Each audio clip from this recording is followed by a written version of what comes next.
कैसे मैं आशा करता हूँ आप लोग अच्छे होंगे।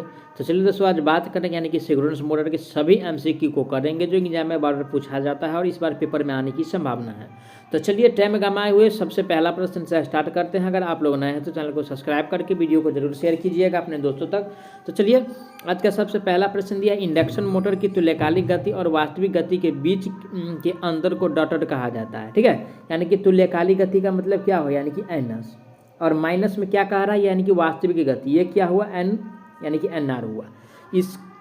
इसको क्या कहते हैं दोस्तों, यानी कि इसको जो कहा जाता है यानी कि स्लिप कहा जाता है। क्या कहा जाता है, स्लिप कहा जाता है। ठीक है, तो ऑप्शन नंबर किस में दिया है, स्लिप। ऑप्शन नंबर ए ही में दिख रहा है स्लिप। ठीक है, तो राइट आंसर की बात किया जाए तो स्लिप हो जाएगा, घूर्णन नहीं होगा, नहीं वोल्टेज रेगुलेशन होता है, नहीं यानी कि शक्ति कारक पावर फैक्टर होता है। तो राइट आंसर की बात किया जाए तो ऑप्शन नंबर ए में दिया है यानी कि विचलन फिसलन, राइट आंसर इसका ए हो जाएगा।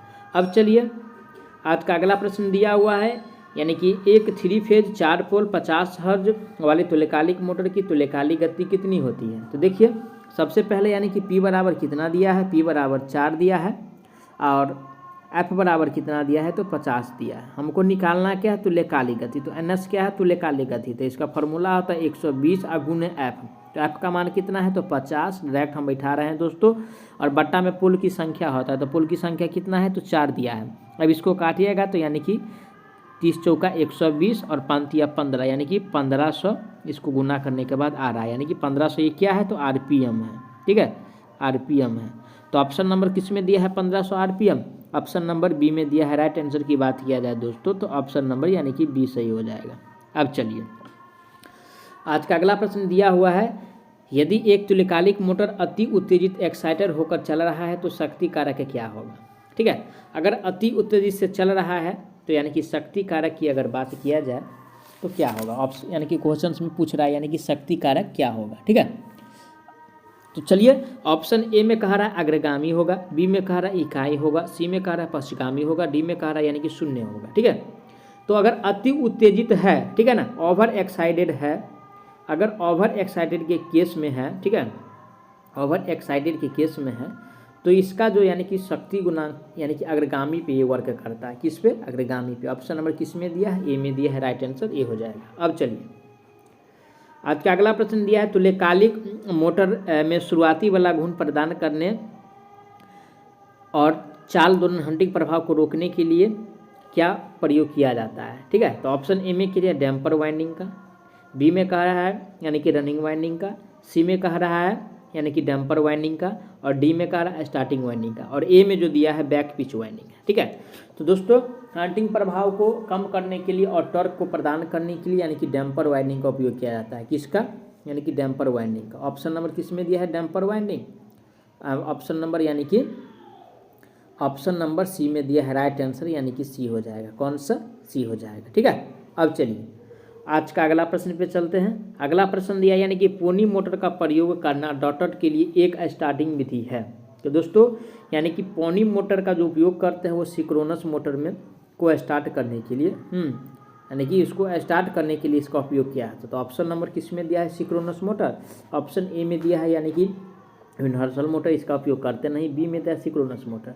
तो राइट आंसर की बात किया जाए तो ऑप्शन नंबर इसका यानी कि बी सही हो जाएगा। ठीक है, अब चलिए आज का अगला प्रश्न दिया यानी कि सामान्य उत्तेजना वाली तुल्यकालिक मोटर में पीएफ होती है। ठीक है, किसका हम किसका पूछ रहा है, यानी कि सामान्य उत्तेजना वाली का पूछ रहा है। ठीक है, तो सामान्य उत्तेजना वाली का यानी कि पीएफ जो होता है यानी कि पावर फैक्टर जो होता है दोस्तों, ये इकाई होता है यानी कि यूनिटी होता है। क्या होता है, यूनिटी।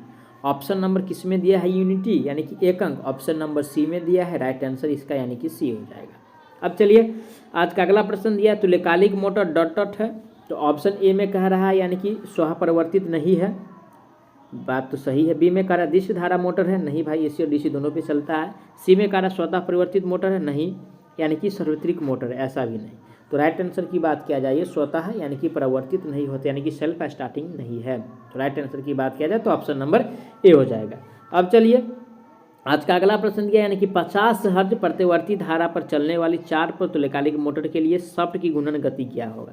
दोस्तों यानी कि सेम ही प्रश्न है लेकिन शिफ्ट यानी कि उसको चेंज करके पूछ दिया, वो शिफ्ट 2 में था, ये शिफ्ट 1 में है। ठीक है, तो यानी कि इससे पहले भी बनाए तो कितना आया था, यानी कि 1500 RPM आया था। ठीक है, कितना, 1500 RPM आया था।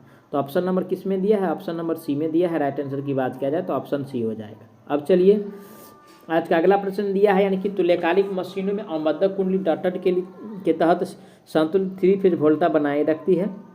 तो ऑप्शन ए में कह रहा है अर्धभार की स्थिति में, ऐसा नहीं होता है। बी में कह रहा है पूर्ण भार स्थिति में, ऐसा भी नहीं होता है। सी में कह रहा है संतुलित भार स्थिति में, नहीं भाई संतुलित रहेगा तो यानी कि अवमंदक वाइंडिंग को प्रयोग क्यों ही करेंगे। ठीक है, और डी में कह रहा है असंतुलित भार स्थिति में।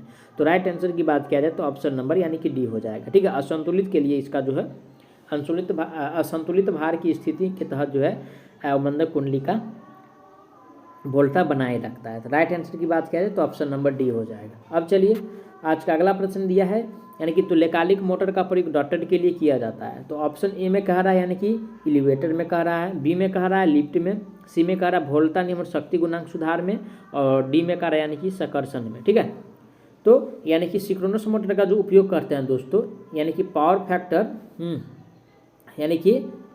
पावर फैक्टर के सुधार के लिए इसका उपयोग किया जाता है। तो ऑप्शन नंबर किस में दिया है, पावर फैक्टर यानी कि शक्ति गुणांक, ऑप्शन नंबर सी में दिया है। राइट आंसर यानी कि सी हो जाएगा। अब चलिए आज का अगला प्रश्न दिया है, तुल्यकालिक मोटर में डॉटर की आवश्यकता होती है। ऑप्शन ए में कह रहा है शून्य आपूर्ति की, बी में कह रहा है यानी कि केवल दिशधारा आपूर्ति की, नहीं भाई दोनों पे काम करता है, शून्य आपूर्ति पे नहीं करता है। और सी में दिया है 3 फेज प्रतिवर्ती धारा और दिशधारा, एकदम राइट। यानी कि सिंक्रोनस मोटर जो है दोस्तों यानी कि एसी पे भी चलता है और यानी कि डीसी पे भी चलता है, यानी कि दोनों स्रोत पे चलता है। तो राइट आंसर की बात किया जाए तो ऑप्शन नंबर यानी कि कौन सा हो जाएगा, ऑप्शन नंबर सी हो जाएगा। अब चलिए अगला प्रश्न दिया, एक सिंक्रोनस मोटर को एक सिंक्रोनस संधारित्र की तरह प्रयोग कर सकते हैं जब यह क्या होता है।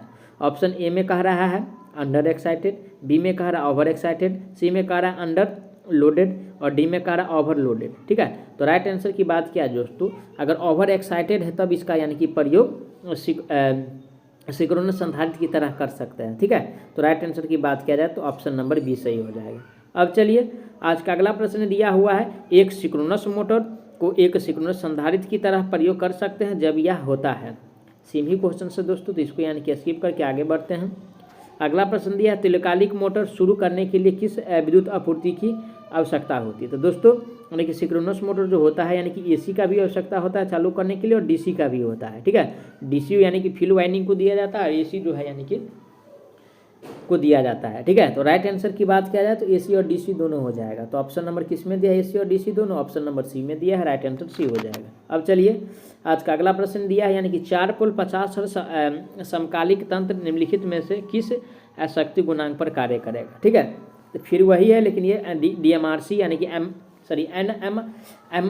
NMRC मेंटेनर में ये क्वेश्चन आया हुआ था। ठीक है, तो इसको भी अगर यानी कि सॉल्व करते हैं तो यानी कि 1500 RPM ही आएगा। ठीक है, क्योंकि 15 सेम ही क्वेश्चन से पिछला वाला मैंने सॉल्व किया है, उसको अच्छा से आप लोग देखिए समझ में आ जाएगा। ठीक है, तो राइट आंसर की बात किया जाए तो 1500 RPM ऑप्शन नंबर ए हो जाएगा। ठीक है, अब चलिए आज का अगला प्रश्न दिया हुआ है, ऊर्जा घटक में सुधार करने के निम्नलिखित में से कौन सी मोटर बिजली घरों और सब स्टेशन में यानी कि बस बार के समानांतर उपयोग की जाती है। तो दोस्तों यानी कि ऊर्जा घटक को सुधार के लिए जो है यानी कि सिंक्रोनस मोटर का यानी कि सिंक्रोनस मोटर का उपयोग किया जाता है। किसका, सिंक्रोनस मोटर का। तो ऑप्शन नंबर किस में दिया है, synchronous motor, option number B में दिया है। राइट आंसर यानी कि बी हो जाएगा। अब चलिए आज का अगला प्रश्न पे चलते हैं। अगला प्रश्न है, एक सिंक्रोनस मोटर की गति होती है। ऑप्शन ए में कह रहा है बढ़ते लोड के साथ कम हो जाती है, बी में कह रहा है 0 के बराबर होती है, डी में कह रहा है बढ़ते लोड के साथ बढ़ती है और डी में कह रहा है बदलते लोड पर लगभग स्थिर रहती है। एकदम सत्य बात है दोस्तों, यानी कि सिंक्रोनस मोटर का यही खासियत है कि यानी कि कितना भी वेरिएबल स्पीड होगा फिर भी उसका जो कितना भी यानी कि लोड होगा तो उसका स्पीड जो होता है यानी कि वेरिएबल नहीं यानी कि स्थिर होता है। ठीक है, तो राइट आंसर की बात किया जाए तो ऑप्शन नंबर डी हो जाएगा। अब चलिए आज का अगला प्रश्न पे चलते हैं। अगला प्रश्न दिया है, दिए गए विकल्पों में से सिंक्रोनस मोटर के नुकसान पहचाने। तो ऑप्शन ए में कह रहा है इसके लिए यानी कि डीसी उत्तेजना की आवश्यकता होती है जो बाहरी स्रोत डीसी यानी कि स्रोत से दी जाती है। तो राइट आंसर की बात किया जाए तो ऑप्शन नंबर ए ही हो जाएगा, क्योंकि क्षेत्र उत्तेजना को ही यानी कि डीसी दिया जाता है। किसको, क्षेत्र उत्तेजना को ही। तो ऑप्शन नंबर ए इसका सही हो जाएगा। ठीक है, अब चलिए आज का अगला प्रश्न दिया है, यानी कि निम्नलिखित में से किसमें शाफ्ट और लिमिटेड कोड पर लगे पोल और वाइंडिंग का कोड बनाने के लिए एक साथ जोड़ा जाता है। तो दोस्तों एक साथ जो जोड़ते हैं वो यानी कि सैलेंट पोल, ठीक है, सैलेंट पोल, और साथ ही साथ यानी कि सैलेंट पोल टाइप रोटर का उपयोग करते हैं। तो ऑप्शन नंबर किस में दिया है? ऑप्शन नंबर ए में दिया है। राइट आंसर इसका ए हो जाएगा। अब चलिए आज का अगला प्रश्न दिया हुआ है, एक सिंक्रोनस मोटर में उत्तेजन में परिवर्तन उसके डॉट को प्रभावित करता है, ठीक है। तो ऑप्शन ए में कह रहा है ऊर्जा घटक और वोल्टेज को, बी में कह रहा है ऊर्जा घटक को, सी में कह रहा है यानी कि करंट, सॉरी डी में कह रहा है करंट, और सी में कह रहा है वोल्टेज का। तो दोस्तों ओनली फॉर जो है सिंक्रोनस मोटर में जो है यानी कि ऊर्जा घटक को ही यानी कि परिवर्तन उसके प्रभावित करता है। तो राइट आंसर इसका बी हो जाएगा, ठीक है।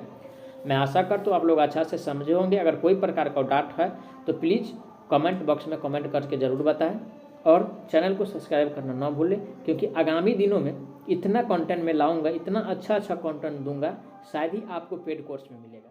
धन्यवाद।